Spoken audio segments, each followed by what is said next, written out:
E nesta manhã, nós vamos ver que temos um grande sumo sacerdote. Temos um grande sumo sacerdote. Hebreus 4, de 14 a 16. Visto, portanto, que temos um grande sumo sacerdote, a palavra grega para grande é mega. Temos um mega sumo sacerdote que entrou no céu. Seu nome é Jesus. Ele é o Filho eterno de Deus. Visto, portanto, que temos ele como grande sumo sacerdote, apeguemo-nos firmemente àquilo que confessamos. Nosso sumo sacerdote entende nossas fraquezas, pois enfrentou as mesmas tentações que nós, mas nunca pecou. Assim, aproximemo-nos com toda confiança do trono da graça, onde receberemos misericórdia e encontraremos graça para nos ajudar quando for preciso. Amém. Até aqui a palavra do Senhor. O que você observa em alguém, ou deixa-me perguntar de outra forma, o que faz você se aproximar de alguém? Afinidade? Atração? O que te faz se aproximar de alguém? Necessidade? Contexto? Convivem no mesmo ambiente, na mesma casa, no mesmo condomínio, na mesma igreja? O que faz você se aproximar de alguém? Todos nós somos atraídos por algo em certas pessoas. Uma presença leve, um olhar acolhedor, um sorriso sincero, uma palavra amiga. Eu não sei você, mas sabe o que me entristece profundamente? É olhar para o rosto de alguém, sobretudo um crente, e vê-lo sisudo, carrancudo. Tudo bem? Bom. Se eu pudesse, eu entrava no coração dessa pessoa e inflava graça e sorriso. É impressionante como as pessoas nos repelem pelo simples olhar. O que faz você se aproximar de alguém? Todos nós somos atraídos por algo em certas pessoas. E isso começa cedo, gente. Os pesquisadores de 3 universidades, uma na China, uma no Canadá e uma na Inglaterra, Universidade de Zhejiang, na China, Toronto, no Canadá, Cambridge, na Inglaterra, observaram que crianças de 4 a 5 anos, elas tendem a confiar mais em rostos gentis, mesmo sem conhecer a pessoa. Elas tendem a associar expressões acolhedoras a segurança e cuidado. Esse estudo foi publicado em 2013 na Revista Britânica de Psicologia do Desenvolvimento. Mas preste atenção, porque isso não é apenas sobre aparência, porque o semblante, e é aqui que eu quero que você observe isso, o semblante revela o coração, mais do que você gostaria de admitir. O semblante revela o coração. A criança percebe quando ela está diante de alguém que transmite segurança.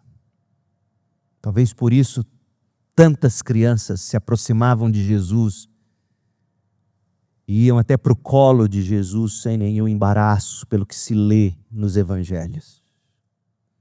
A criança reconhece, ainda que de modo simples, aquilo que todos nós buscamos: acolhimento e amor. As pessoas que nos visitam como igreja, as pessoas que se aproximam de você, você quando se aproxima de alguém, é isso que todos buscamos: acolhimento e amor. A psicologia tem um termo para descrever isso: apego seguro. Esse conceito foi desenvolvido por John Bowlby e foi aprofundado por Mary Ainsworth. E, em resumo, a criança se sente protegida perto de quem demonstra cuidado. E isso a atrai. Esse quadro ajuda a entender por que muitas pessoas têm dificuldade de se aproximar de Deus. Surgem medo de rejeição, quando não é a absoluta rebelião contra o Criador. Mas vamos partir do pressuposto de que não seja rebelião declarada. O que faz muitas pessoas não se aproximar de Deus? Medo de rejeição, insegurança, medo do castigo, desconfiança, culpa. Muitos se afastam de maneira defensiva, afastam-se de Deus, temendo ser julgadas. E a pergunta que eu te faço é o seu caso? Você teme se aproximar de Deus? Por quê? Veja, a Bíblia é muito clara. Romanos 3:23 diz assim: todos pecaram e não alcançam o padrão da glória de Deus. Ou seja, desde a queda a gente carrega medo da presença divina. Foi assim com Adão. Gênesis 3:10. Deus indagando Adão: onde você está, Adão? O que você fez, Adão? Adão responde: eu ouvi tua voz no jardim, e porque estava nu, tive medo e me escondi. O medo existe. O medo nos afasta das pessoas. O medo nos afasta de Deus. E a raiz desse medo está na ruptura do vínculo original. O primeiro apego inseguro, para usarmos a linguagem da psicologia, o primeiro apego inseguro da história. Em vez de correr para Deus, o homem passou a fugir de Deus. E o que a psicologia chama de apego inseguro, eu prefiro o termo bíblico, teológico. A Bíblia chama de pecado e alienação. Nós nos alienamos de Deus, nós nos alienamos uns dos outros, nós nos alienamos de nós mesmos. O coração se torna culpado, a relação se quebra e surge a fuga do único que poderia nos curar. Fugimos da única pessoa que poderia verdadeiramente nos acolher, amar, curar, restaurar. Graças a Deus que o Evangelho reconstrói esse vínculo quebrado pelo pecado. Cristo veio, meu povo, não apenas para perdoar. Cristo veio também para restaurar nossa confiança no amor do Pai. Cristo se compadeceu de nós e morreu como propiciação pelos nossos pecados. Cristo absorveu em si mesmo, em seu próprio corpo, em sua própria alma, a ira de Deus. Cristo enfrentou nossas fraquezas sem pecado. E por isso Ele nos entende, por isso Ele nos acolhe. em Cristo, o apego seguro com Deus é restaurado. Olha o nosso texto, leia mais uma vez, Hebreus 4:14. Visto, portanto, que temos um grande sumo sacerdote que entrou no céu, Jesus, o Filho de Deus, apeguemo-nos firmemente àquilo que cremos. Nosso sumo sacerdote entende nossas fraquezas. Ponha seu coração de molho nisso. Ele entende as suas fraquezas porque ele enfrentou as mesmas tentações que você, mas diferentemente de você, ele nunca pecou. E porque ele nunca pecou, ele pode ser o sacrifício perfeito que absorve a ira de Deus no seu lugar. E ele pode ser o que nós leremos agora no verso 16. Aproximemo-nos com toda a confiança do trono da graça, onde receberemos misericórdia e encontraremos graça para nos ajudar quando for preciso. Perceba, a resposta de Deus ao nosso medo, a resposta de Deus à nossa alienação, a resposta de Deus ao nosso apego inseguro, não foi distanciamento, foi aproximação. Deus Pai enviou o seu Filho eterno para ser o nosso mediador. E desse modo, Jesus não apenas representa Deus diante de nós. Jesus é a expressão exata do ser de Deus para nós. Mas também nos representa diante de Deus como nosso sumo sacerdote, fiel, compassivo. E por isso, eu posso te dizer com toda a confiança nesta manhã, não fuja de Deus.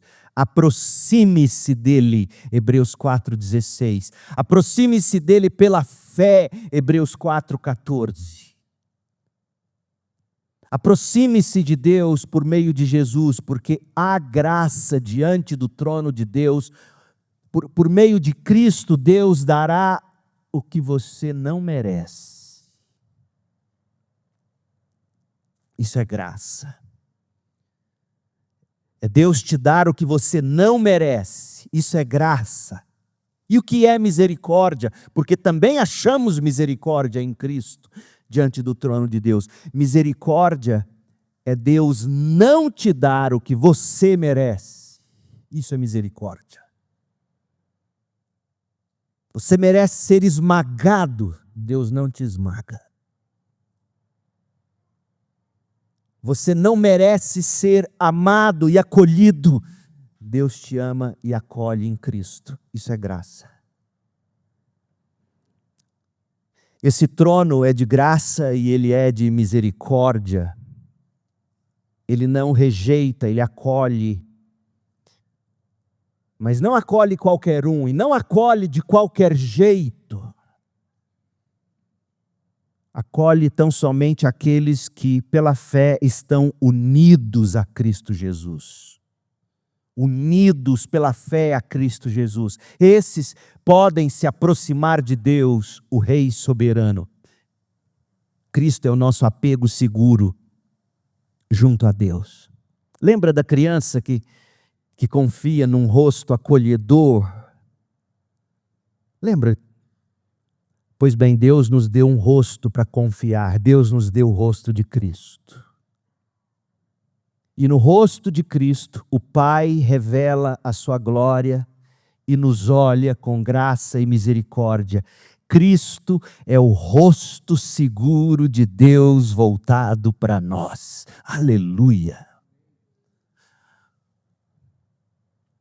Pois bem, mergulhe comigo agora em Hebreus 4. Isso foi só a introdução, mas já deu para salvar você do seu pecado, se você não é crente e ainda não se arrependeu e não creu para a sua salvação. Mas Hebreus 4, de 4 a 16, traz a seguinte ideia como ideia central. Do que se trata esses 3 versículos, 14, 15 e 16 de Hebreus 4? Trata-se da superioridade de Cristo. A perfeição sem pecado de Cristo. A graça abundante de Cristo, que nos encoraja a nos aproximar com confiança, orar com fé, suplicando misericórdia quando precisarmos dela. Em síntese, esses 3 versículos são um chamado para você se relacionar com Deus e cultivar uma vida de oração. Então, este final da carta, do capítulo 4 da carta aos Hebreus, este final ele está concluindo uma exortação que começou lá no capítulo 3. A fé perseverante, essa é a tese que começou lá no capítulo 3, lá no verso 7, do capítulo 3, a fé perseverante, ela é indispensável para você entrar no descanso de Deus. Então, reconstrua aqui comigo os passos que este autor foi dando. Porque quanto mais você enxergá-lo caminhando, mais a carta aos Hebreus vai se abrindo e você vai descobrindo que não é uma carta assim monstruosa, dificílima. É uma carta que requer alguma dedicação. Não é o tipo de leitura de cabeceira antes de dormir. Não é? Mas então veja como ele faz. Capítulo 3, verso 7, até o verso 19, o autor de Hebreus começou com um exemplo negativo. Ele falou que Israel não entrou na terra prometida por causa da incredulidade. A dureza de coração diante das provações do deserto afastou o povo do descanso. Capítulo 3, de 7 a 19. Capítulo 4, de 1 a 11, o autor exortou os leitores a entrarem no descanso pela fé, diferentemente do que impediu Israel de entrar. Entrar pela fé, confiando nas boas novas do perdão, confiando nas boas novas do repouso prometido. Capítulo 4, de 1 a 11. E essa palavra na qual se deve confiar, capítulo 4, de 12 a 13, essa palavra de boas novas, essa palavra de descanso, a palavra do Evangelho, a palavra de Deus, capítulo 4, 12 a 13, ela é viva, ela é eficaz, ela penetra o coração endurecido, ela ilumina o que está oculto, ela gera fé, ela sustenta a nossa perseverança. E aí a gente chega no nosso texto, Hebreus 4, de 14 a 16, e o autor aqui vai nos chamar a dar mais um passo. Ele vai dizer para nós agora, olha, aproxime-se do trono da graça em oração, mas não com medo, mas com confiança. Não em mérito próprio, mas com fé, somente a fé na promessa e obra ou na pessoa e obra de Jesus Cristo, o sumo sacerdote, o mega sumo sacerdote compassivo. Aproxime-se dele. Deixe essa palavra penetrar você, versos 12 e 13, e se aproxime dele, versos 14 a 16. Então note comigo, 3 coisas que de acordo com Hebreus 3, verso 7, até o final do capítulo 4, Hebreus 4, 16, de Hebreus 3, 7 até Hebreus 4, 16, existe um chamado muito claro: esforcem-se para entrar no descanso de Deus. E para isso, o autor de Hebreus, como um bom pastor, um bom pregador, cheio de homilética, ele dá 3 recursos essenciais. Primeiro recurso, para você se esforçar para entrar no descanso de Deus, você precisa da mutualidade cristã. Você precisa do encorajamento diário no corpo de Cristo. É o que está no verso 13 do capítulo 3. Advirtam uns aos outros todos os dias, para que nenhum de vocês seja enganado pelo pecado e fique endurecido. Você precisa da igreja, crente. Quando eu digo isso, não é só vir, assistir o culto, comer na cantina e ir embora. Você precisa deixar pessoas entrarem na sua vida. Sim. Cuidado com lobos solitários. Então, o primeiro meio de graça, o primeiro recurso essencial para você perseverar na fé, entrar no descanso, é a mutualidade cristã. Segundo, a palavra de Deus. Capítulo 4, versos 12 e 13, que já estudamos, ela é viva, ela é eficaz, ela é penetrante. Então, comunhão, palavra de Deus. Terceiro, o texto de hoje, a oração da fé, pela qual nós nos aproximamos do trono da graça e recebemos misericórdia e graça, sempre que for preciso, e toda hora, todo instante é preciso para a gente perseverar.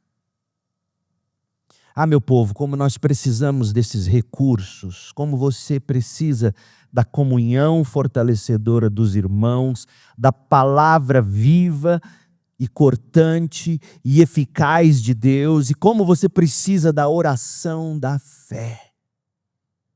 Você precisa orar individualmente, você precisa orar congregacionalmente. Você já notou que nós temos aumentado o tempo de oração nos nossos cultos dominicais? Pelo menos 2 orações um pouco mais extensas, isso é de propósito. Nós queremos ser uma igreja que ora congregacionalmente.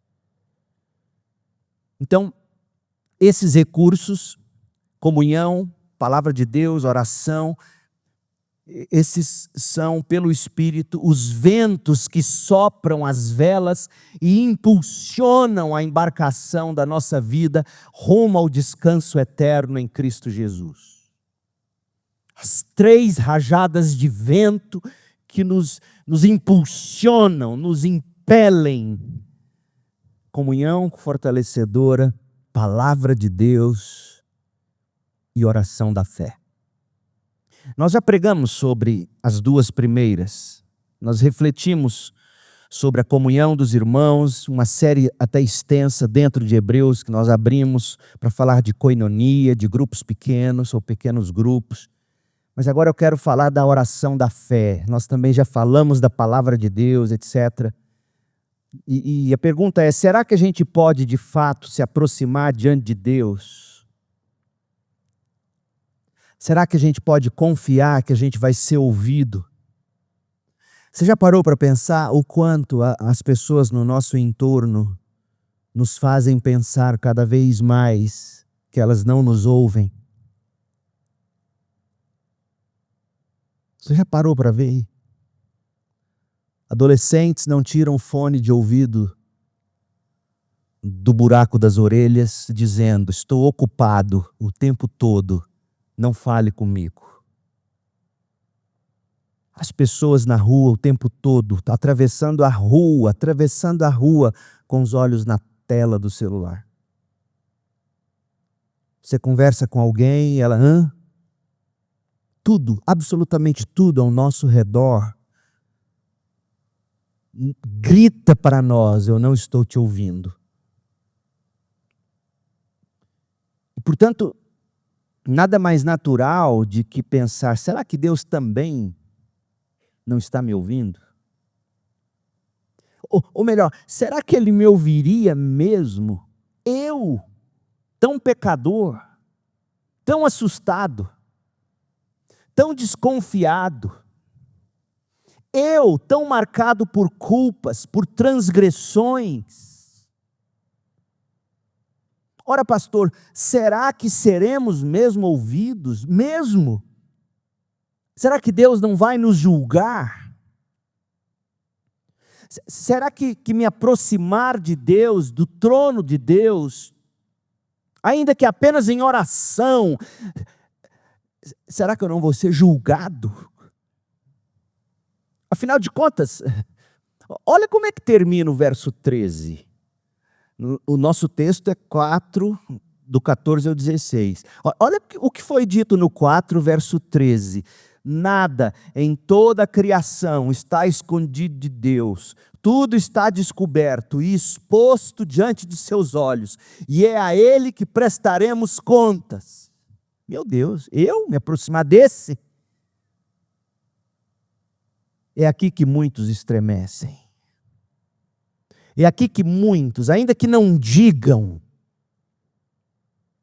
pensam, esse Deus zoiudo, esse Deus xereta, esse Deus invasivo, esse Deus que tudo vê, que tudo sabe, que cobrará contas dos pecadores, será mesmo seguro me aproximar dele e pedir graça, pedir misericórdia?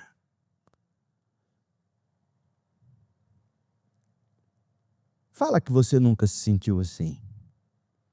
Talvez não com tanta tinta como eu pintei, mas talvez dizendo assim, eu não vou pedir, mas eu estou com vergonha de pedir isso para Deus de novo.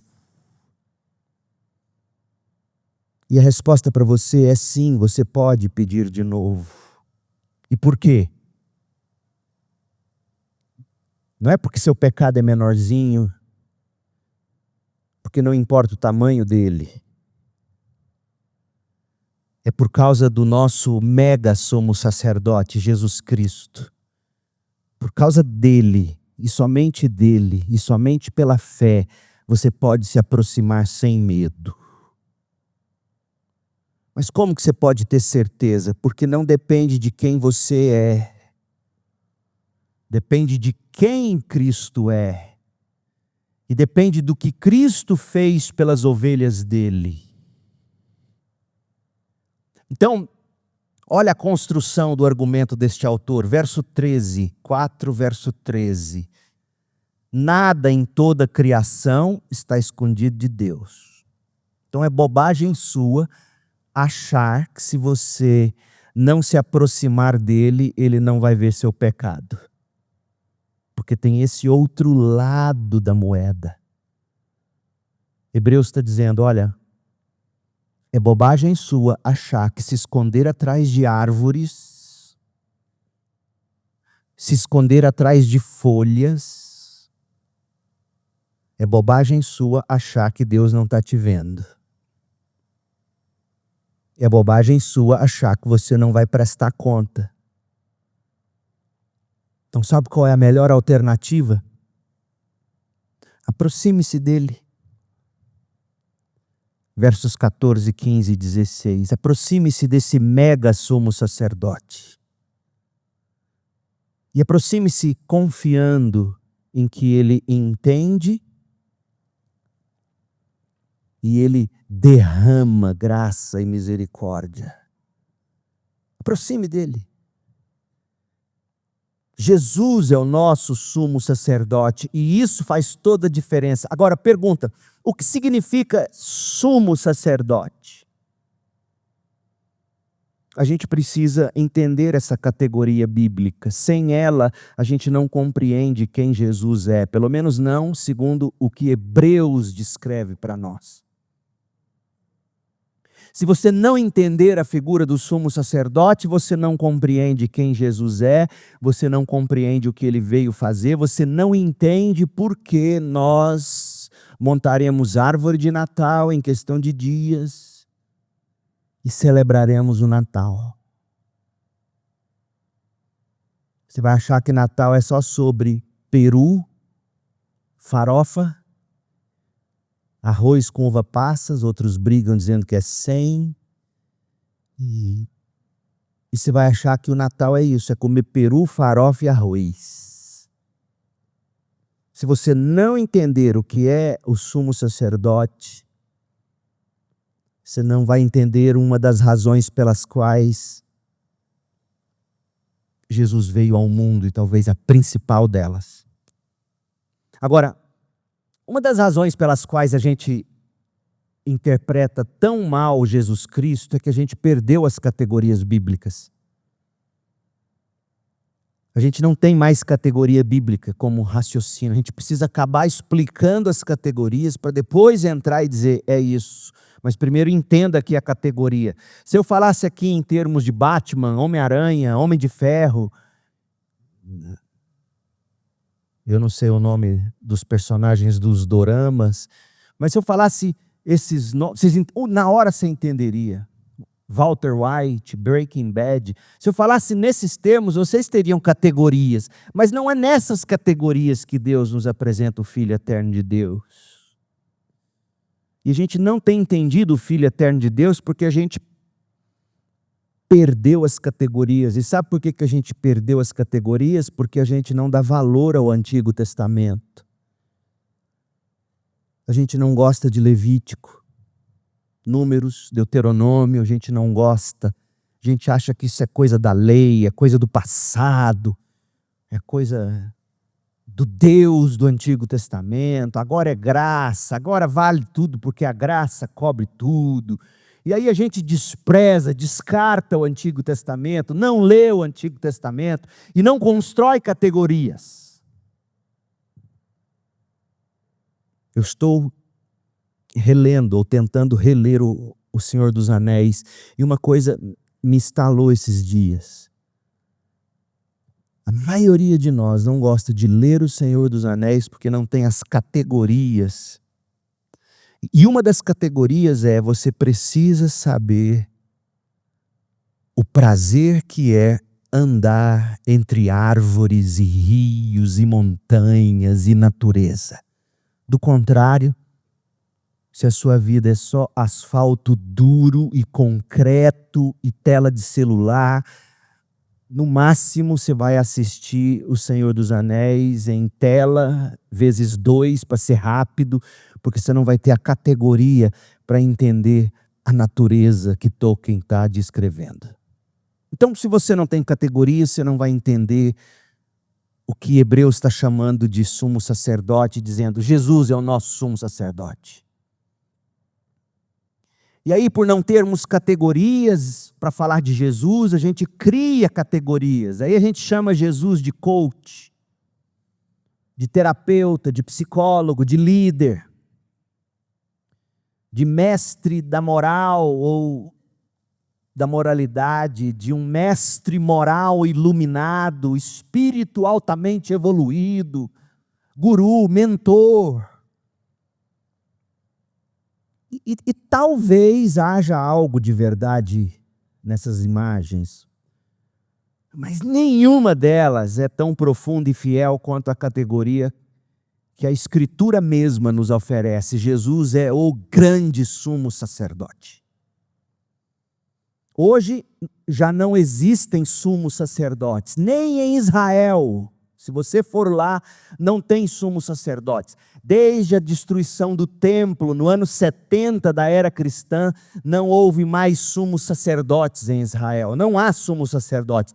No máximo, eu estava lendo esses dias, uma instituição que procura manter a linhagem dos sacerdotes desde o Antigo Testamento e algum treinamento para sacerdotes e sumos sacerdotes no caso de o templo ser reconstruído. Mas não existe sumos sacerdotes. Então Deus, em sua sabedoria, Ele preparou séculos de história com Israel, que está aqui no Antigo Testamento, justamente para nos dar o contexto necessário para entender o que significa Jesus ser o nosso sumo sacerdote. E deixa eu te dizer uma coisa, excluir esse entendimento é empobrecer a figura do nosso Salvador e, portanto, a sua fé. Se você for tentado a dizer assim, pastor, mas isso é antigo demais, vamos usar algo mais familiar, vamos falar de advogado de defesa, por exemplo. Se a gente fizer isso, a gente perde o ponto. Porque o sumo sacerdote, ele não equivale a um advogado, nem a um psicólogo, nem a um mentor, nem a um coach, nem a um líder. Não há analogia moderna adequada. Nossa cultura é estreita demais para interpretar Jesus Cristo. A gente precisa da revelação de Deus e graças a Deus nós a temos. É por isso, povo de Deus, dê graças a Deus pelo Antigo Testamento, pela carta aos Hebreus. Às vezes ela é difícil, é exigente, mas a recompensa é profunda. Não há nada mais precioso, veja, do que ver Cristo como Deus quis que nós o víssemos. Dentro da história que Ele mesmo conduziu. Como disse Jesus em João 5,39, vocês estudam minuciosamente as Escrituras, mas elas apontam para mim. Toda a história de Israel foi o pano de fundo para a vinda do Messias. Ah, crente, o Antigo Testamento não é descartável. É fundamental. Ignorar o Antigo Testamento é como tentar construir uma casa sobre terra, não vou nem dizer areia, terra batida, sem nenhuma escavação como alicerce. Então, quem era o sumo sacerdote? Hebreus 5, versos 1, 2 e 3. Hebreus 5, versos 1, 2 e 3, infelizmente separados por capítulos e versículos, faz a gente achar que o autor mudou de ideia, de assunto totalmente, mas não. Porque veja, ele termina dizendo que nós temos um mega sumo sacerdote. Capítulo 4, versos 14, 15, aproximemo-nos dele, etc. Aí o capítulo 5 vai descrever como era esse sumo sacerdote no Antigo Testamento. Capítulo 5, verso 1. Todo sumo sacerdote é um homem escolhido, agora veja, para representar outras pessoas nas coisas referentes a Deus. Além de representar, ele apresenta ofertas e sacrifícios pelo pecado e é capaz de tratar com bondade os ignorantes e os que se desviam, pois está sujeito às mesmas fraquezas. É por isso, por ele ser sujeito às mesmas fraquezas, é por isso que ele precisa oferecer sacrifícios pelos próprios pecados, bem como pelos pecados do povo. Olha o cenário que o autor de Hebreus está pintando para você entender Jesus. Ele está dizendo, existe um Deus santo. Existe pecado que nos separa de Deus, nos aliena de Deus. E, portanto, precisamos de uma mediação. E Deus providencia a mediação. Ele estabelece sacerdotes humanos para oferecer sacrifícios. O sangue derramado apontava para substituição, alguém levando a culpa no lugar do pecador. Mas esse sistema tinha limitações. Preste atenção no capítulo 5, de 1 a 3. O sacerdote também era pecador e por isso ele tinha que fazer sacrifício por ele mesmo e não só pelo povo. Por mais que fosse designado a ele ter compaixão, a gente viu pela história de Israel mesmo o quanto esses sumos sacerdotes, se tinha algo que eles não tinham, era compaixão. A intercessão deles era temporária, ele morria, ele precisava ser substituído. Morria um, vinha o próximo na linhagem, tudo era provisório. E era exatamente esse o ponto que Hebreus queria fazer para nós.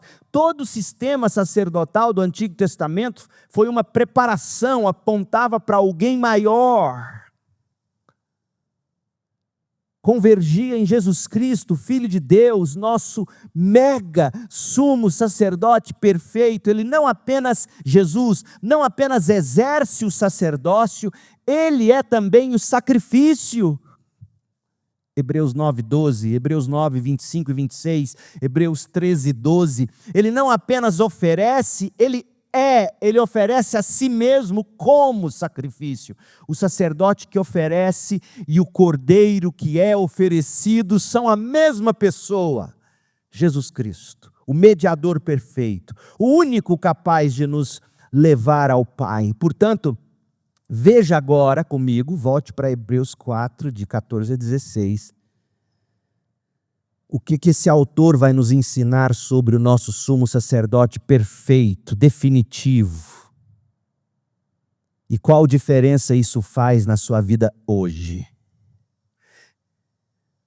Jesus, em síntese, o Filho de Deus está vivo e está junto de Deus.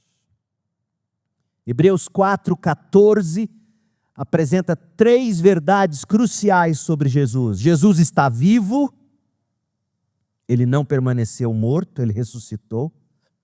Ainda em Hebreus 4,14, ele está com Deus acima dos céus, ele ocupa o lugar de autoridade suprema. Ainda em Hebreus 4,14, ele é o Filho eterno, ele é da mesma natureza do Pai, digno de toda confiança. Veja se não é isso que está escrito, Hebreus 4,14. Visto, portanto, que temos um grande, risque e coloque mega, um mega sumo sacerdote que entrou no céu, Jesus, o Filho de Deus. Diferentemente de todos os outros sumos sacerdotes que viveram e morreram, Jesus morreu, mas ressuscitou. E nunca mais morrerá. E é por isso que todo o sistema sacerdotal do Antigo Testamento já chegou ao fim. E ainda que em algum momento da história, em algum dia, um templo seja reconstruído em Jerusalém, eles comecem a oferecer sacrifício de novo, isso será a maior blasfêmia contra o mega sumo sacerdote Jesus Cristo. Será o maior sacrilégio jamais cometido. Ele é o sumo sacerdote final, porque o seu sacerdócio permanece para sempre. Hebreus 7,16 diz que Jesus possui pelo poder, ele possui essa permanência pelo poder de uma vida indestrutível, indiluível. Então nós temos um sumo sacerdote que está vivo, que ofereceu a si mesmo, morreu como propiciação, foi sepultado, ressuscitou, está vivo, colocou fim aos sacrifícios do Antigo Testamento. Mas para entender o sacrifício de Jesus, você precisa ler o Antigo Testamento. Segundo, Jesus está com Deus acima dos céus. Ele entrou no céu.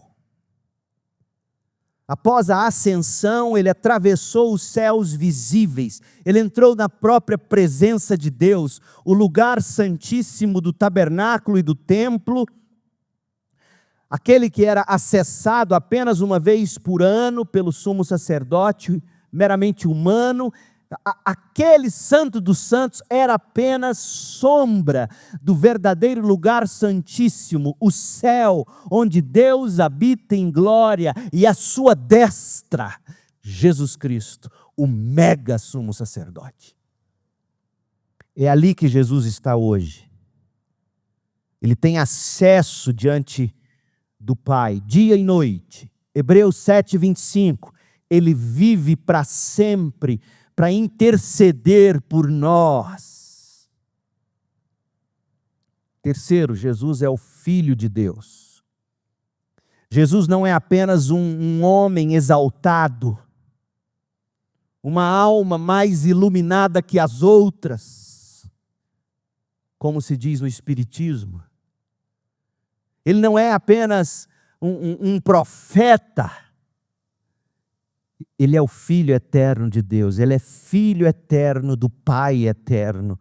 por meio de quem o Pai criou os céus e a terra. Hebreus 1, de 8 a 10. E mais, para você não ter dúvidas de que Ele é Deus, Hebreus 1, 3. Cristo é o resplendor da glória e a expressão exata do ser de Deus, sustentando todas as coisas pela palavra do seu poder. Depois de ter feito a purificação dos pecados, assentou-se à direita da majestade nas alturas, tendo se tornado tão superior aos anjos, quanto herdou mais excelente nome do que eles. Gente, isso confere valor infinito ao sacrifício de Jesus Cristo. Porque o nosso sumo sacerdote não entrou no céu com sangue de animais, nem com sangue de um homem comum. Ele entrou no céu com o seu próprio sangue, o sangue do Filho de Deus. Hebreus 9, 12. E quando Deus Pai contempla esse sacrifício perfeito, Deus Pai declara: isso é suficiente, a dívida foi paga, minha justiça foi satisfeita, minha glória foi exaltada. Não há outro sacrifício para você oferecer. E todos quantos dizem que você tem que oferecer um sacrifício para você obter alguma bênção de Deus, essa é a maior blasfêmia contra o Filho eterno de Deus, o nosso mega sumo sacerdote. E quantas pessoas entregando carros, dinheiro, muito dinheiro, casa, como se fosse um sacrifício para Deus me dar algo mais. Isso anula, isso destrói, isso é como que cuspir na cruz do nosso Senhor Jesus Cristo. Então Deus remove a nossa culpa, a culpa da nossa transgressão, por causa do que Cristo fez. E é por isso que Ele nos convida: aproxime-se, não tenha medo, aproxime-se. Em Cristo vocês são perdoados, justificados. Em Cristo vocês são amados, vocês são acolhidos. Aproximem-se com toda confiança. Você não precisa ter medo de Hebreus 4:13. Você não prestará contas no sentido de ser condenado. Você já está justificado. Aproxime-se. Nosso sumo sacerdote vive para sempre, ele está com Deus acima dos céus, ele é o Filho eterno e ele defende a nossa causa com o seu sangue. E como se não bastasse tudo que já foi dito no verso 14, Hebreus 4:14, e o que foi dito? O sacrifício perfeito, o Salvador vivo, o sumo sacerdote que está diante do Pai em nosso favor. Agora o autor de Hebreus acrescenta algo essencial sobre Cristo. Tem mais. Parece que ele estava respondendo a uma dúvida comum. Qual é a dúvida comum? É a sua dúvida. Sim, Jesus pode perdoar pecados. Ele perdoou os meus. Eu creio nisso. Mas será que Jesus se importa com as minhas lutas reais? Com as minhas coisas pequenas? Será que Ele é sensível a mim, pecador? Ele me perdoou, mas será que Ele sente mesmo as minhas dores? Mesmo eu tendo sido justificado? Gente, quantos crentes eu já ouvi dizendo isso? Será que Deus se importa mesmo com isso, pastor? Às vezes eu nem oro. É por isso que Hebreus 4:15 vai te dar mais 3 verdades. Ele vai acrescentar 3 às 3 do verso 14. Ele vai dizer: olha, o Filho de Deus que morreu e ressuscitou por você, que está hoje acima dos céus, ele não é distante da sua dor. O seu sangue salvou você e o coração dele permanece sensível a você. Que coisa linda, gente. Primeiro, leia o texto, olha, verso 15. Nosso sumo sacerdote entende nossas fraquezas. Você, adolescente, que acha que seus pais não te entendem, que ninguém te entende, há um que te entende, melhor do que você acha que se entende. Um sumo sacerdote que entende, que se compadece, que tem simpatia com você. E por quê? Porque ele enfrentou as mesmas tentações que você. E não pecou. Então, primeiro, Jesus se simpatiza com as suas fraquezas. Ele não apenas entende, ele tem compaixão de você, ele sente com você. A palavra grega é sympathel, de onde vem simpatia. Simpatia significa sentir com. Ele sente com você. Kent Hughes, um dos grandes expositores bíblicos, pregando sobre esse texto, ele usou uma linguagem que eu não conhecia, Orlando, e fiquei encantado. Se não é verdade, é bonito, mas é verdade, eu acho. Escute. Olha o que ele disse, ele falou o seguinte: se dois diapasões com a mesma afinação, diapasão é aquele instrumento que você usa, você toca para afinar o instrumento. Se dois diapasões, um do lado do outro, com a mesma afinação, se um for ativado, o outro também vibra. Isso se chama ressonância simpática. Certo ou errado? Pode testar que é certo. Ressonância simpática. Há relatos semelhantes com pianos, dois pianos na mesma afinação, no mesmo ambiente. Você toca uma nota de algum modo, ainda que minimamente isso vibra ali. Plim. Não é que toca também, plim, plim, não é fantasma, mas ressoa. E aí o Kent Hughes diz assim: o que toca você em suas fraquezas ressoa no coração de Deus em sentimento. Isso é maravilhoso, gente.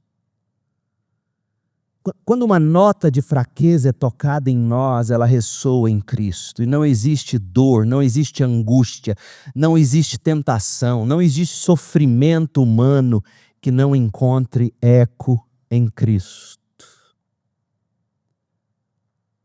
Ele sente o que você sente. Ele sente com você, ele se compadece de você, ele carrega a sua dor.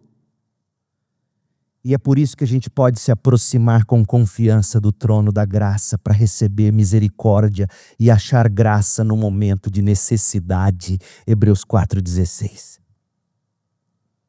Segundo, ele enfrentou as mesmas tentações que nós. Eu não vou me delongar nisso, porque no domingo passado eu preguei um sermão inteiro sobre este tema. Ele se compadece das nossas fraquezas. Ele foi tentado como nós. Não é que ele tenha nutrido, e que fique claro isso, lascívia. Não é que ele tenha cobiçado, isso jamais aconteceu com ele, porque ele mesmo diz em Mateus 5,28 que quem olhar com intenção impura para uma mulher já cometeu adultério. Então não é que Jesus tenha sentido algo impuro por Maria Madalena, ainda que não tenha consumado. Não se trata disso, longe disso. Mas as mesmas opções que estão diante de nós toda hora para sermos atraídos a pecar, estiveram diante dele. E ele não pecou. E por não ter pecado e por ter resistido até o fim, o peso da tentação não cedida, ele se compadece de você e de mim. Ele sabe o quanto isso dói. E ele nunca pecou. John Piper, refletindo sobre isso, o fato de que ele nunca pecou, ele pinta alguns cenários que eu achei interessantíssimos. Ao longo da vida, Jesus foi colocado diante de situações que poderiam ter despertado em nós tentações e pecado. Por exemplo, Jesus poderia ter mentido para se salvar, como Pedro mentiu. Mas Jesus não mentiu. Jesus poderia ter roubado ou trapaceado para suprir necessidades quando José, seu pai, morre e ele, como arrimo de família, tendo que cuidar da mãe e dos irmãos mais novos. Mas ele jamais trapaceou ou roubou. Ele jamais se vitimizou. Ele nunca cobiçou as riquezas de Zaqueu. Ele jamais desonrou seu pai e sua mãe. Ele jamais reivindicou injustamente. Nunca murmurou diante de uma dor. Jamais se exaltou de modo a roubar a glória do Pai. Ou seja, Cristo, ele enfrentou a mesma batalha que você enfrenta e ele venceu. Ele sentiu o peso total da tentação e não arregou. Por isso Hebreus diz que a gente tem um mega sumo sacerdote compassivo. Ele não despreza as suas fraquezas, crente. Ele sabe o quanto custa para você lutar contra a lascívia. Não porque ele mesmo tenha tido algum pensamento lascivo, não, mas ele resistia a tudo. Ele sabe. Ele conhece você melhor do que você. E por isso ele diz, aproxime-se. Aproxime-se com confiança. Ele diz duas coisas. No verso 14 ele diz, apegue-se firmemente ao que você crê. E ele diz, aproxime-se com confiança. No verso 16. No verso 14 ele diz, não abandone a sua confissão, não abandone a sua fé.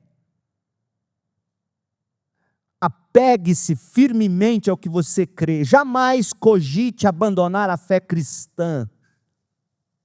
Jamais cogite voltar ao judaísmo. Jamais cogite voltar ao catolicismo romano. Jamais. Apegue-se, jamais cogite voltar ao paganismo, ao misticismo, a qualquer ismo de onde você foi resgatado. Apegue-se firmemente ao que você crê. Não abandone Cristo.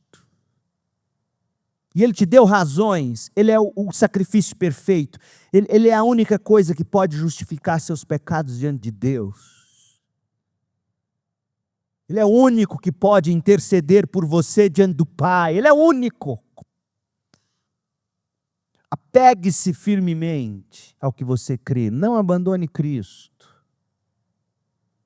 Não ache que os seus professores, que os livros de ciência contêm mais sabedoria e estímulo intelectual do que a fé cristã. Porque se você acha isso, é porque você nunca leu profundamente o bastante o que temos diante de nós em termos da nossa belíssima tradição cristã, que de fato construiu o Ocidente.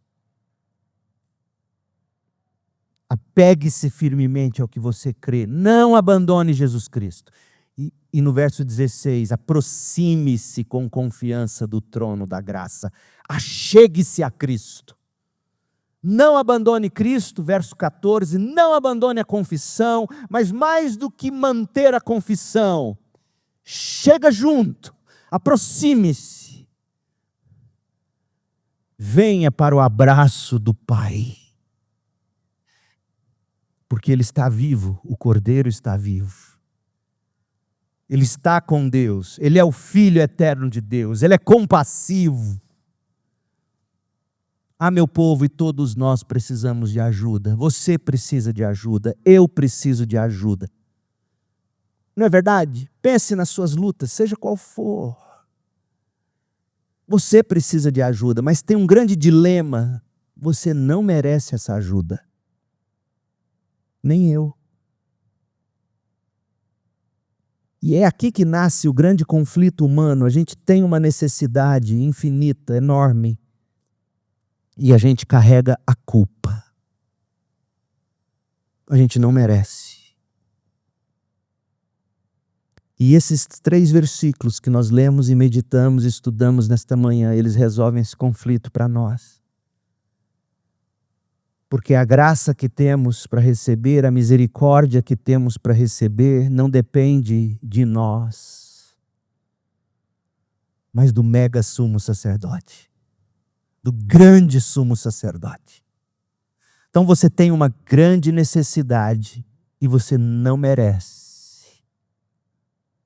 Mas em Cristo, você recebe o que você não merece. Isso se chama graça. E você não recebe o que você de fato merece. Isso se chama misericórdia. Em Cristo você é salvo. Isso é graça. Em Cristo você não é condenado. Isso é misericórdia. Tem 2 coisas, pelo menos, que impedem você de receber isso. A primeira é o orgulho. A coisa mais triste que tem é uma pessoa não admitir que ela precisa. Quantos orgulhosos nesta manhã estão me ouvindo, neste exato momento? Quantos de nós, e eu mesmo, quantas vezes, precisando de ajuda, e não reconheço, e não admito. Renda-se nesta manhã, eu te digo. Reconheça a sua grande necessidade de um Salvador perfeito, de um substituto. Você precisa disso. Essa é a sua maior necessidade. Todas as outras, importantíssimas, eu sei. Uma vez resolvida essa, todas as outras vão tomando a proporção certa e Deus vai te dando alívio quando você precisar, porque é isso que está no nosso texto. Então, o orgulho, jogue no chão nesta manhã e o medo é outra coisa. Medo. O rosto carrancudo de Deus é apenas para aqueles que não estão em Cristo Jesus. E não queira ver essa carranca. Mas para os que estão em Cristo Jesus, o rosto de Deus brilha com doçura e graça e majestade. No rosto de Jesus, que com voz mansa e suave diz: você está cansado e sobrecarregado, vinde a mim e você achará descanso para sua alma. Você não tem que ter medo. Veja, não é simples, custou caro, custou o sangue do Filho eterno de Deus. Deus não é do tipo que varre a nossa bagunça para debaixo do tapete, como muitas vezes a gente faz com filho e neto, faz de conta que não tem nada para viver bem em família. Deus não faz isso. Deus derramou o sangue do seu próprio Filho. Deus esmagou o próprio Filho na cruz, para que você, pela fé nele, não seja esmagado. Isso é misericórdia, isso é graça. Portanto, visto que temos um grande sumo sacerdote que entrou no céu, Jesus, o Filho de Deus, entrou no céu porque ressuscitou e ressuscitou porque o sacrifício foi aceito. Apegue-se firmemente àquilo que você crê. Não abandone, não abra mão. Não deixe Jesus. Nosso sumo sacerdote, ele entende as suas fraquezas, porque ele enfrentou as suas mesmas tentações, mas nunca pecou. Portanto, aproxime-se com toda confiança do trono da graça, onde você pode receber misericórdia e encontrar graça para te ajudar quando você precisar. Oremos. Senhor nosso Deus e Pai, nós te louvamos porque temos um grande sumo sacerdote, Jesus Cristo, teu Filho eterno. Senhor, ele vive e reina e intercede por nós. Fortalece nossa fé para nos apegarmos firmemente à esperança que confessamos, certos de que tu és fiel para cumprir tua promessa. Pai bendito, nós nos aproximamos do teu trono não pelos nossos méritos, mas pelo sangue de Jesus. Olha para nós com misericórdia, concede-nos perdão, limpa nossa culpa, dá-nos graça para enfrentarmos nossos problemas, ensina-nos a correr para ti e não de ti. Ó Deus de toda compaixão, o Senhor conhece as nossas dores, as nossas lutas. E obrigado, ó Senhor Jesus Cristo, por sentir conosco e se compadecer de nós. Senhor, consola os cansados, levanta os abatidos e sustenta os que perseveram. Mas principalmente salva o que está perdido e faz-nos descansar no rosto seguro de Jesus Cristo. Em teu nome nós oramos. Amém.